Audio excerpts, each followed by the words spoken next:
दर्शकवृन्द यहाँलाई स्वागत छ। केपी शर्मा ओली नेतृत्वको सरकारको कार्यकाल 1 वर्ष पूरा भएको छ र यो 1 वर्षको अवधि भनौँ यो 1 वर्षको कार्यकाल औसत मात्र रहेको टीका टिप्पणी र विश्लेषण भइरहेका छन्। यस विषयमा केन्द्रित रहेर हामी नेकपाका सांसद देवेन्द्र पौडेलसँग कुराकानी गर्दैछौँ। स्वागत छ यहाँलाई। धन्यवाद छ यहाँलाई पनि। सरकारको 1 वर्ष कार्यकाल सकियो अथवा पूरा भयो भनौँ, पार्टीले सरकारको 1 वर्ष कार्यकालको समीक्षा कसरी गरेको छ? यो तुलनात्मक रूपमा यो 1 वर्ष 5 वर्षको सरकारको प्रारम्भिक जग बसाल्ने वर्षको रूपमा प्रारम्भिक रूपमा समीक्षा भएको छ। यद्यपि जनताका यो 2/3 सरकार भएको हुँदाखेरि असीमित प्रकृतिका आशा अपेक्षा र चाहनाहरू थिए। ती आशा अपेक्षा र चाहना अनुरूपको सरकारको अलि डेलिभरी भएन भन्ने गुनासो हामी यत्रतत्र सुन्न पाउँछौँ।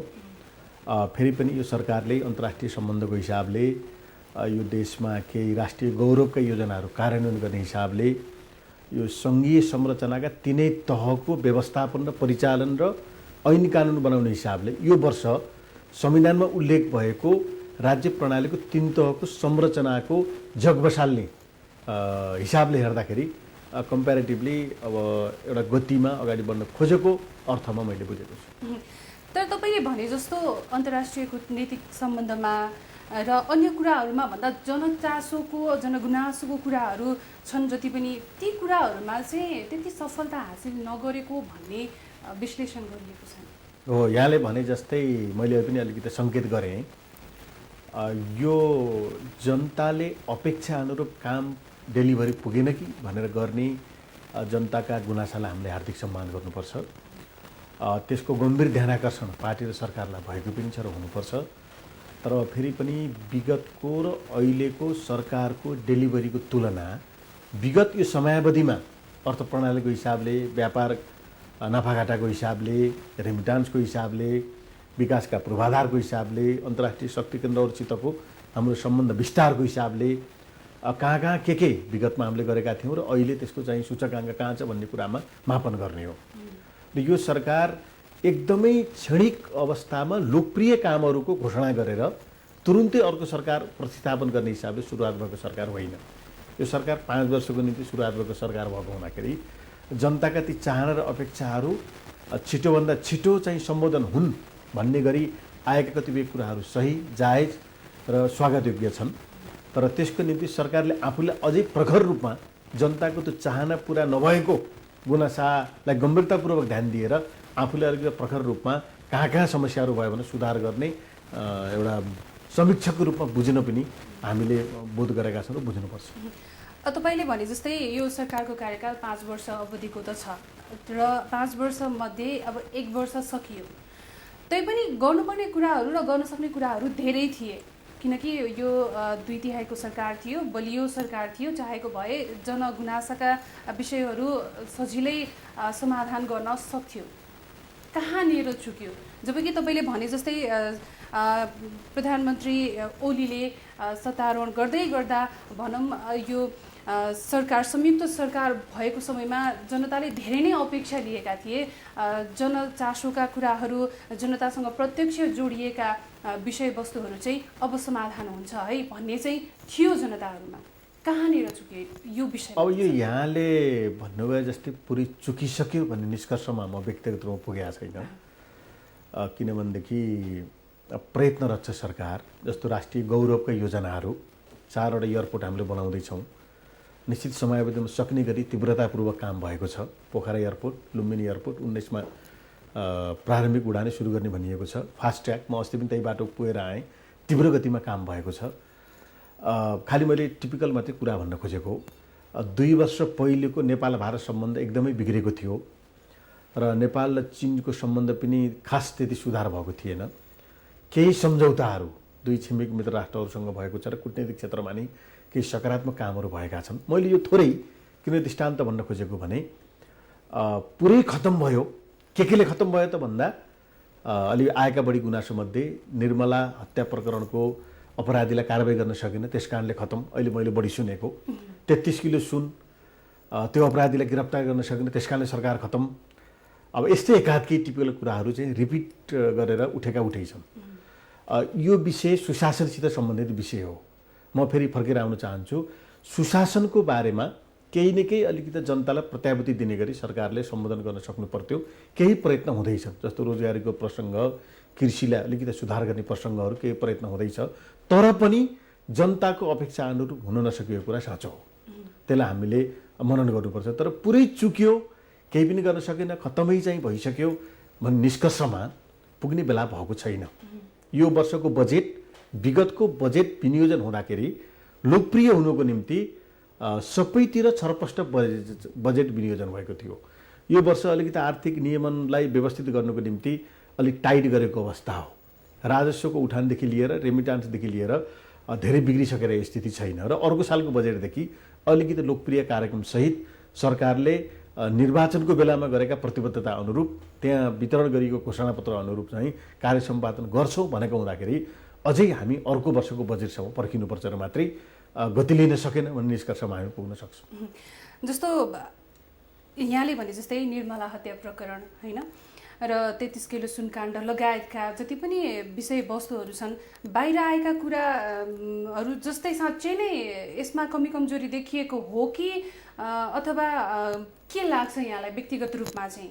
अब यो नेपालको यो शान्ति सुरक्षासित सम्बन्धित चाहिँ खास गरी सुरक्षा संयन्त्रका प्रतिनिधिहरूलाई, संस्थालाई हामीले विश्वास गर्नुपर्छ र अब सरकारले अपराधी भेट्टाएर नखोज भनेको भए सरकार दोषी हुन्थ्यो। सरकारले खोज्नको निम्ति चाहिँ सम्बन्धित सुरक्षा निकायभित्र पनि, त्यही संस्थाभित्र पनि कतै चाहिँ घटनासित सम्बन्धित कतिपय प्रकरणहरू गोप्य राखिएको छ कि लुकाइएको छ कि छिपाइएको छ भनेर कारबाहीको प्रक्रियामा गएको छ। मलाई के विश्वास छ भनेदेखि नेपाली उखानमा चरितार्थ गरिए जस्तै अपराधी कहीँ न कहीँ धुरीबाट पाप कुर्ले झैँ त्यो चाहिँ आउनेछ भन्ने नेपाली उखान जस्तै त्यो सामाजिक अपराधको एकदम जघन्य घटना हो निर्मला प्रकरण। त्योसित सम्बन्धित त्यस्तै प्रकृतिका सबै घटना, म सबै भन्छु, सबै घटनाका दोषीहरूलाई राज्यले कानुनी दायराभित्र ल्याइसकेका छ।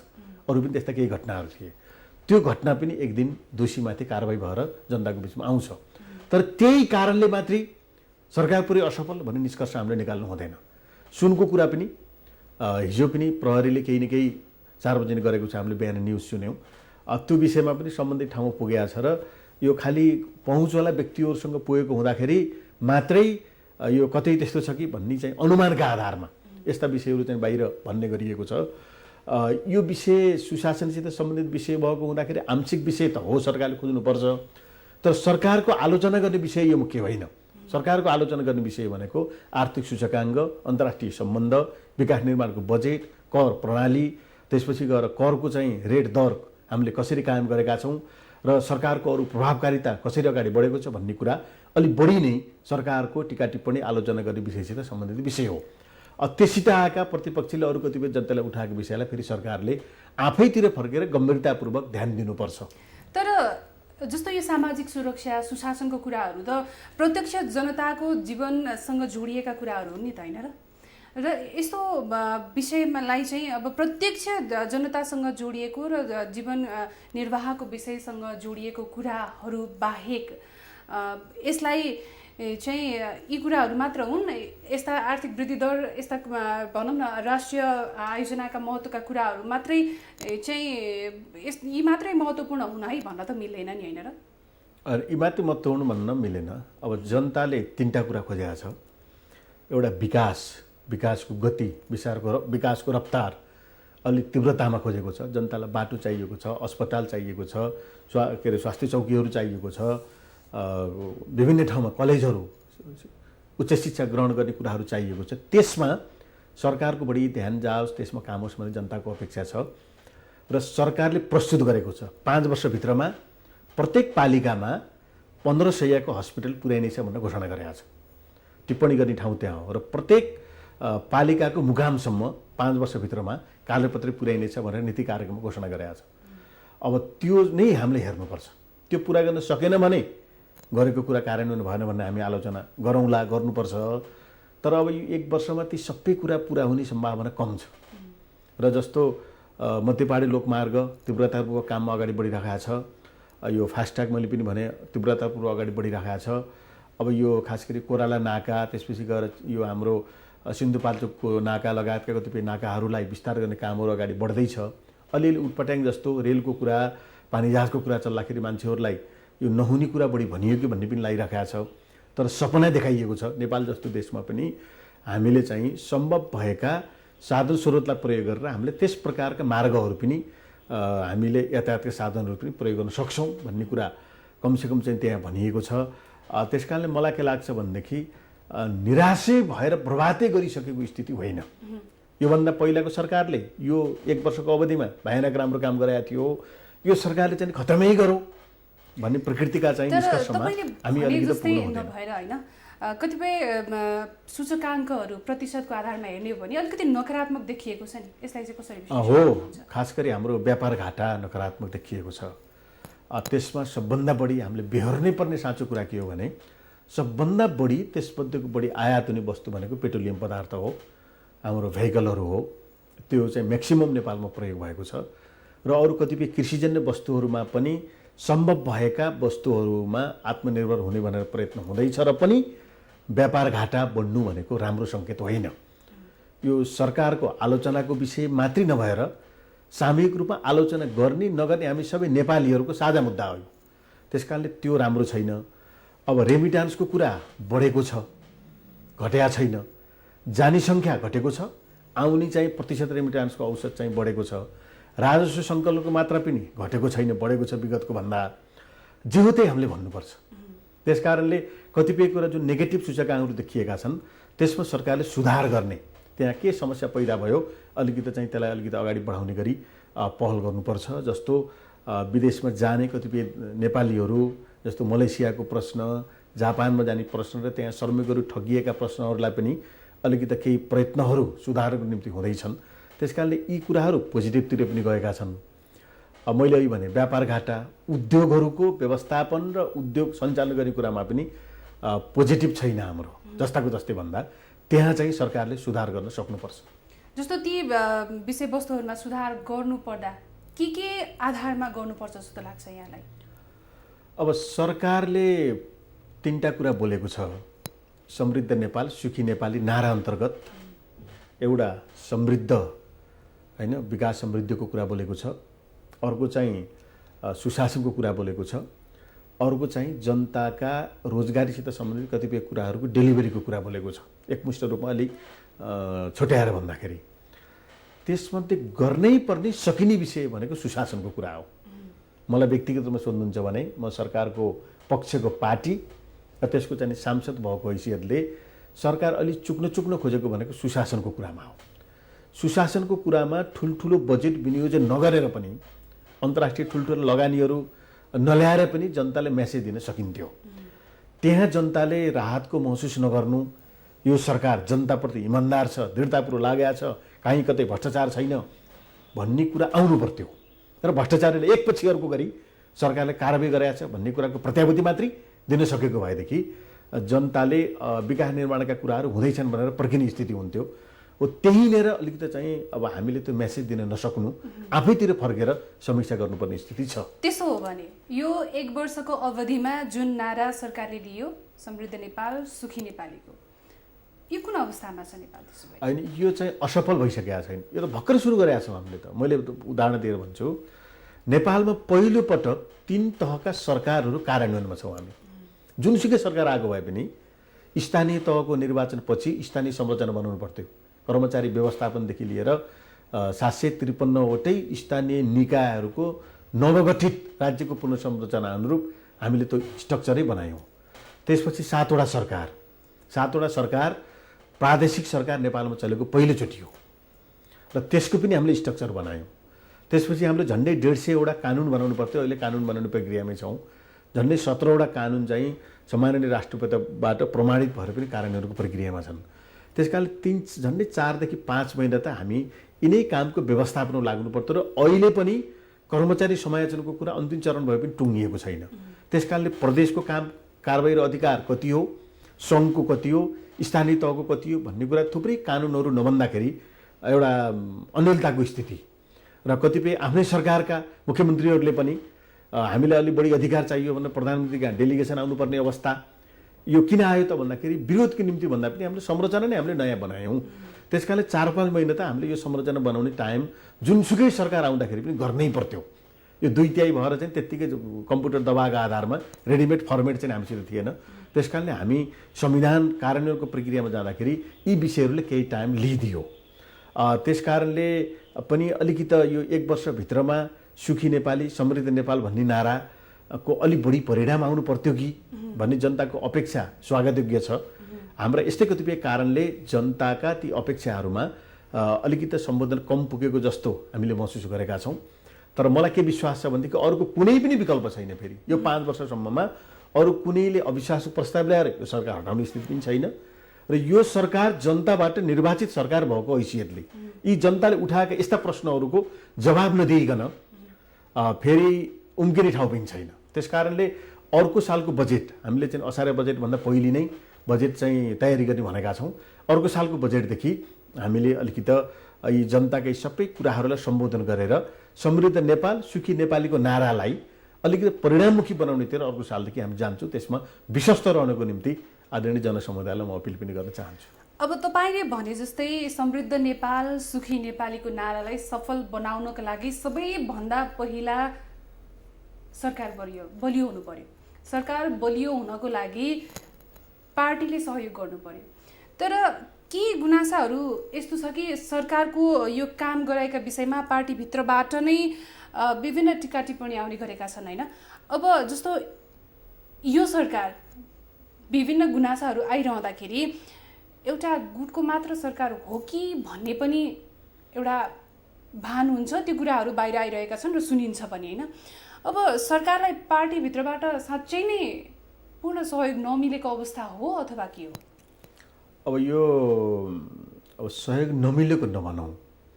सम्माननीय प्रधानमन्त्री आफै पार्टीको एउटा अध्यक्ष पनि हुनुहुन्छ र हामीले 2 अध्यक्षीय प्रणाली अनुरूप 2 जनालाई हामीले यस्तै अप्ठ्यारा पर्दाखेरि कामकाजमा सहजीकरण गर्न कमिटीप्रति उत्तरदायी हुने गरी भनेर हामीले 2 जना अध्यक्ष व्यवस्था पनि गरेका छौँ। र अब हामी आशा गरौँ संस्थागत हिसाबले पार्टी र सरकार चलोस्। यहाँले भने जस्तै त्यस्तो नहोस्। मैले अरू धेरै राख्नुभन्दा पनि अलिअलि त्यो पार्टीभित्र पनि बेला बखत समीक्षा छलफल विषय उठान हुने गरेको छ र त्यो स्वाभाविक पनि हो। एउटा जीवित पार्टीमा अलि हुमर पुगेन कि छलफल पुगेन कि सरकार सञ्चालनमा अलिकति सहयोग पुगेन कि भनेर अलिअलि प्रधानमन्त्रीलाई त्यो बोध हुनु। अब अरूलाई फेरि के बोध हुनु भनेदेखि चाहिँ सहयोग गर्न खोजेर पनि हामीले अलि सहयोग गर्ने ठाउँ पाएनौँ कि। जस्तो पूर्व प्रधानमन्त्री हुनुभएका थुप्रै सिनियर कमरेडहरू पनि हुनुहुन्छ। उहाँहरूको पनि थुप्रै अनुभवहरू छन् होला। हिजो सरकारका शान्ति प्रक्रियाका सबै विभिन्न प्रकारका इतिहासमा भूमिका निर्वाह गरेका सिनियर कमरेडहरूले यो सरकारलाई सहयोग पुर्याउनुको निम्ति ठाउँ नपाएका गुनासाहरू पनि आएका छन्। त्यस कारणले अलि संस्थागत भएर जानुपर्छ र यसको मुख्य कारण भनेको पार्टी एकीकरण र सरकार बनोट एकैचोटि भयो। 2टा फरक पृष्ठभूमि फरक शैली र फरक पृष्ठभूमि र फरक शैलीभित्र भएका फरक परिवृत्तिहरूको चाहिँ एकैचोटि एउटा सहज रूपमा चाहिँ एउटै पार्टी एउटा रिदममा नै एउटै गीतमा नाचे जस्तो गरी तालमेल मिले जस्तो गरी चाहिँ नसक्दाखेरि पनि अलिअलि सरकारको काम कारबाहीमा केही न केही प्रभाव चाहिँ परेको छ। त्यसकारणले यो पार्टी एकतालाई छिटोभन्दा छिटो टुङ्गाउन नसक्दाखेरि पनि स्थानीय तह प्रदेश तह र सङ्घीय तहले गरेका काम कारबाहीहरू के राम्रा हुन् के चाहिँ अपुग्ता हुन् भन्ने कुराको स्वामित्वले नै पार्टीको संरचना नहुँदाखेरि पनि केही न केही यहाँले भने जस्तै जनगुनासाहरू बढेका छन्। त्यसले पनि असर गरेको छ र आशा गरौँ यी सबै कुराहरूको समीक्षा गर्दै निकट भविष्यमा नै पार्टी एकताका बाँकी कार्यभारहरू पनि पुरा हुन्। सरकारको बारेमा जनताले उठाएका यस्ता कतिपय गुनासाहरूलाई सम्बोधन गरेर डेलिभरी पनि अलिक प्रभावकारी हुने गरी सरकारले काम गर्न सकोस्। त्यसैमा नै सुखी नेपाल र समृद्ध नेपालीको भविष्य अन्तर्निहित छ। अब तपाईँले भने जस्तै पार्टीभित्र सामान्य मतभेद हुनु त्यो शोभनीय कुरा भनौँ सामान्य कुरा हो भन्नुभयो। तर यहाँ त 2 अध्यक्ष बीच प्रत्यक्ष देखिने गरी नै एकदम मनमुटाव आएको अवस्था भनौँ केही चर्चित विषयहरूमा दुईतिर भएको अवस्था देखिएको छ नि। यसले त यसको असर प्रत्यक्ष असर त जनतामा एकदम नकारात्मक असर पार्छ नि होइन र? अब यो पनि उहाँहरू 2 जना बसेर नै हल गरिसकेको विषय हो। उदाहरणको निम्ति भेनेजुएला 2टा वक्तव्य आए, अरू त केही छैन हामीसित। भेनेजुएलाको चाहिँ 2 प्रकृतिको बुझाइ भए कि भन्ने आम बाहिर मेसेज गरेर पार्टीको सचिवालय बसेर एउटै वक्तव्यको रूपमा त्यसलाई संश्लेषित गरेर पार्टीले वक्तव्य दियो र त्यही स्पिरिटलाई सम्बोधन गर्ने गरी परराष्ट्र मन्त्रालयले वक्तव्य दियो। त्यो नै आधिकारिक हो, त्यो नै मुख्य हो, त्यो नै आधिकारिक हो। अब अलिअलि बुझाइमा विविधता हुनु स्वाभाविक हो। हामी लोकतान्त्रिक अभ्यासमा छौँ। उहाँहरू दुवैजना अध्यक्षहरू, एकजना अध्यक्ष अलिकति विद्रोही खालको राजनीतिबाट शान्ति प्रक्रियापछि आउनुभयो भने अर्को अध्यक्ष जनआन्दोलनबाट अलिक फरक प्रकारको आन्दोलनको पृष्ठभूमिबाट उहाँ आउनुभयो। त्यस कारणले अलिक सोचाइमा बुझाइमा विविधता हुनु नै पार्टीको आन्तरिक लोकतन्त्रको अभिव्यक्ति हो। त्यस कारणले अब जनताको सबैको चाहना अपेक्षा चाहिँ एउटै भएर ड्यामड्याम्ती काम पनि भइदियो हुन्थ्यो भन्नु स्वाभाविक छ। तर फेरि पार्टी जीवनमा त्यस्तो हुँदैन। व्यक्ति भइसकेपछि व्यक्तिले चाहिँ सोच्ने, व्यक्तिले अभिव्यक्ति गर्ने, व्यक्तिले आफ्नो विचार र धारणाहरू बनाउने दृष्टिकोणहरू फरक फरक प्रकारका हुन पनि सक्छन् र फरक फरक प्रकारका दृष्टिकोणको अभिव्यक्ति पनि हुनसक्छ। त्यसै अर्थमा कहिलेकाहीँ अलिअलि चाहिँ रिदम नमिल्दा कुनै इस्युहरूमा अलिअलि फरक फरक प्रकारको चाहिँ भाषा, फरक फरक प्रकारको चाहिँ शब्दहरूको चयन भयो भने पनि भयानकै चाहिँ आकाश पातालले हल्लेको जस्तो गरी हामीले बुझ्नु हुँदैन। त्यस कारणले अब अलिअलि चाहिँ सोचाइमा विविधताहरू हुन सक्छन्, तर भेनेजुएलाको विषयमा एउटै भएको छ। अब अलिअलि यो शान्ति प्रक्रिया टीआरसीसित सम्बन्धित विषय पनि कहीँ न कहीँ कुनै न कुनै रूपमा हामीले त हल गऱ्यौँ। हामी नेपालीहरूले दुईटै चाहिँ राज्य पक्षको सेना पनि विद्रोही सेना पनि समायोजन भएर एकै ठाउँ बसिसके, सबै कुरा हामीले हल पनि गरिसक्यौँ। तर कतिपय अन्तर्राष्ट्रिय केही चाहिँ सङ्घ संस्था, मैले कुनै देशलाई आरोप लगाउन चाहन्न, सङ्घ संस्थाहरूले त्यही खेती भल्लाइरहनुको निम्ति यो विषय पनि उठान गरेर भित्र चाहिँ प्रवेश गराइदिने कामहरू चाहिँ गरिरहेका छन्। त्यो बारेमा नि थोरै बुझाइमै विविधता, एउटा त्यसको पुरै स्वामित्व लिएर आएको लिडर, एउटा चाहिँ त्यसमा भागै नलिएर पछि चाहिँ हामी एकता गरिसकेपछि त्यसको स्वामित्व लिने चाहिँ सहमतिमा आएको लिडर भएको हुँदाखेरि यस्ता कतिपय विषयहरूमा बुझाइमा विविधता हुनसक्छ।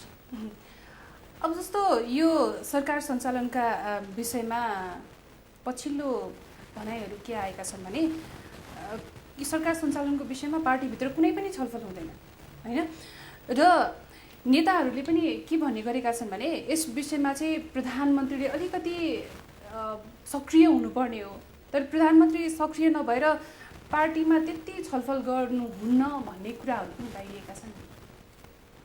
अब त्यो त चाहिँ अब प्रधानमन्त्री सक्रिय नभएको त मैले बुझाएको छैन। अब प्रधानमन्त्री कहिले 1 बजे सुत्नुहुन्छ, धेरै प्रधानमन्त्रीलाई अलि नजिकबाट मैले व्यक्तिगत रूपमा हेरेको हुँदा अब सक्रिय मध्यकै हुनुहुन्छ। अलिकति समस्या भनेको अलिकति टाइम म्यानेजमेन्टको केही न केही अपूर्णता, उहाँको शैली अब अरूको भन्दा कोहीले ट्याकट्याक गर्ने शैली हुन्छ, उहाँको शैली चाहिँ नि ट्याक्क कुनै विषय छ भने अरू ब्रिफिङ गरेर मान्छेलाई कन्भिन्स गर्ने गरी अलिक टाइम दिएर बोल्नुहुन्छ र अरू भेटघाटका कुराहरू छुट्या हुन सक्लान्। स्वास्थ्य परिस्थिति अलिक प्रतिकूल हुँदाहुँदै पनि सक्रिय प्रधानमन्त्रीको रूपमा मैले बुझेको छु। त्यस कारणले सक्रिय नभएको भन्ने होइन। तर अब पार्टीमा संस्थागत रूपमा चाहिँ सबै चाहिँ यो सरकार चलाउने र पार्टी सञ्चालन गर्ने बारेमा अलिक होमवर्क कम भयो भन्ने कुरा फेरि साँचो हो। हाम्रो जनताको बिचमा यो कुरा भन्नैपर्छ कि पार्टीका सिनियर लिडरहरूको बिचमा सरकारको पार्टीको प्रभावकारी चाहिँ पहल कदमीको बारेमा सबैका अनुभवहरू चाहिँ सेयर गर्ने, संस्थाको रूपमा डिल गर्ने र त्यसको चाहिँ अभिव्यक्ति चाहिँ प्रधानमन्त्रीले चाहिँ सबैको समयमा लिएर ड्याङड्याङती गर्ने बारेमा अलिक होमवर्क कम भयो कि भन्ने कुरा यत्रत्र चाहिँ गुनासा सुनिएको छ। त्यो पार्टीमा नि स्थायी समितिको बैठकमा गम्भीर रूपमा उठ्यो, सचिवालयमा त्यो उठेको छ र त्यो हल गरेर जानुपर्छ अब भन्ने कुरा चलिरहेको छ। यी यस्ता विषयवस्तुहरू बाहिर आइरहँदाखेरि कतिपय कुराहरू यस्ता पनि सुनिन्छन् कि सरकारलाई सल्लाह दिने व्यक्तिहरू सही नभएको होइन, यस कारणले गर्दाखेरि पनि त्यति राम्रो मेसेज चाहिँ बाहिर नगएको हो कि भन्ने गरिएको छ। कतिको साँचो हो यो? अब यो चाहिँ अब सल्लाह दिने साथीहरूले त कोसिस गर्नुभएकै छ व्यक्तिगत रूपमा, उहाँहरूको क्षमता भूमिका पुगेन भनेर टिप्पणी गर्नु सान्दर्भिक हुँदैन। जति सक्नुहुन्छ उहाँहरूले त्यति चाहिँ प्रधानमन्त्रीलाई सफल बनाउनको निम्ति चाहिँ अब सहयोग गरेकै मैले व्यक्तिगत रूपमा पाउँछु। तर अब उहाँहरू जो साथीहरूले नजिकबाट सहयोग गर्नुभएको छ त्योभन्दा बढी क्षमता भएका पनि अरू साथीहरू हुनुहुन्छ, त्योभन्दा बढी प्रधानमन्त्रीलाई सहयोग गर्न सक्ने, त्योभन्दा बढी अनुभव भएका, त्योभन्दा बढी चाहिँ सरकारको बारेमा प्रभावकारी भूमिका र कामहरू निर्वाह गर्न सक्ने अरू साथीहरू पनि हुनुहुन्छ। अरू साथीहरू पनि सहयोग लिन उहाँहरूले तयार हुनुपर्छ। हुन्छ, हामी कार्यक्रमको लगभग अन्त्यतिर आइसकेका छौँ कि हामीले सरकारको 1 वर्ष कार्यकालको विषयमा समीक्षा गरिरहँदाखेरि अब यो 1 वर्षभित्र गर्न नसकेका कामहरू के थिए र आगामी जुन यो सरकारको कार्यकाल छ यसलाई सफल बनाउनको लागि अथवा भनौँ आगामी दिनहरूमा सरकार कसरी अगाडि बढ्नु पर्ला होइन यो गर्दा अथवा यस्ता विषयवस्तुहरूलाई यो यस्ता खालका योजनाहरू बनाएर अगाडि बढ्दा राम्रो होला के छ यहाँको सुझाव? अब पहिलो कुरा त यहाँ छुट्यो, सरकारले यहाँ ध्यान दिनु पर्थ्यो, कमी भयो भनेर जनताले उठाएको कुरालाई गम्भीरतापूर्वक लिनुपर्छ। हामी लोकतान्त्रिक प्रणालीमा छौँ। लोकतन्त्र भनेको आलोचना पनि सुन्न सक्नुपर्छ र आलोचना सुझावलाई गम्भीरतापूर्वक लिएर अगाडि बढ्ने कुरा नै पहिलो शर्त हो। अब दोस्रो चाहिँ अरूले कसले के भने भन्दा पनि 5 वर्षमा यो देशलाई कहाँ पुर्याउँछौँ, शिक्षामा हामीले कहाँ पुर्याउँछौँ, स्वास्थ्यमा हामीले कहाँ पुर्याउँछौँ, अन्तर्राष्ट्रिय सम्बन्धमा हामीले कहाँ पुर्याउँछौँ, नेपाललाई लगानी मैत्री देश बनाएर हामीले विदेशी लगानी कसरी ल्याउँछौँ, यी विषयहरू चाहिँ खास गरी विकास निर्माणसित सम्बन्धित विषय छन्। यसको गुरु योजनामा हामी चल्नुपर्छ र 5 वर्षे प्लानिङ हामीसित हुनुपर्छ, सरकारसँग हुनुपर्छ। र तेस्रो चाहिँ प्रभावकारी कार्यान्वयन। प्रभावकारी कार्यान्वयनको निम्ति पहिला आफू इमानदार हुनु पर्यो। जस्तो प्रधानमन्त्रीले भन्नुभएको एउटा शब्द सही छ, भ्रष्टाचार कसैले गर्यो भनेदेखि उसको अनुहार हेर्दा माया लाग्छ, अनुहार नहेरिकन हामी कारबाही गर्छौँ त्यसलाई भन्ने कुरा उहाँले चाहिँ राख्नु भएको थियो।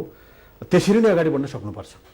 त्यसकारणले प्रभावकारी कार्यान्वयनको निम्ति आफू इमानदार भएर आफ्नो टिमलाई चाहिँ सँगै, फेरि आफै मात्रै सक्रिय भएर हुन्न। त्यस कारण यी 3टा सिक्वेन्सहरू, जनताको कुरा सुन्ने, विपक्षीको कुरा सुन्ने, सुझाव लिने, त्यसपछि गएर योजना बनाउने र त्यो योजनाका आधारमा इमानदारीतापूर्वक चाहिँ कार्यान्वयनमा अगाडि बढ्ने, दत्तचित्तसहित क्रियात्मक भएर अगाडि लागियो भनेदेखि सरकार सफल हुने सम्भावना अझै पनि छ।